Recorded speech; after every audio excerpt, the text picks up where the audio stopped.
How to edit messages in Character AI. So hello everyone, so in today's video, I will show you guys on how to edit messages in Character AI.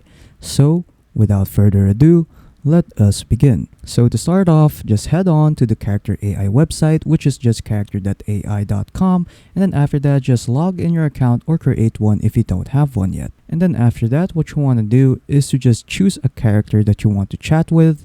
So feel free to search some characters if you want to. So for example, I'll chat with Levi Ackerman right here. So I'll just click on his profile. And then after that, I'll just send them a simple message like hi. And then there you go, Levi Ackerman replied to my message. So to edit messages in Character AI, what you want to do is just hover over your message. And then after that, what you want to do is just click on the three dots right here.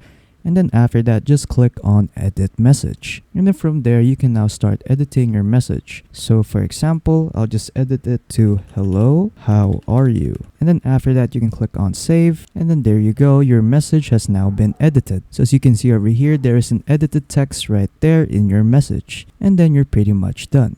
So yeah, that's pretty much it on how to edit messages in Character AI. So if you found this video helpful, don't forget to leave a like and subscribe for more tech tips. That is all.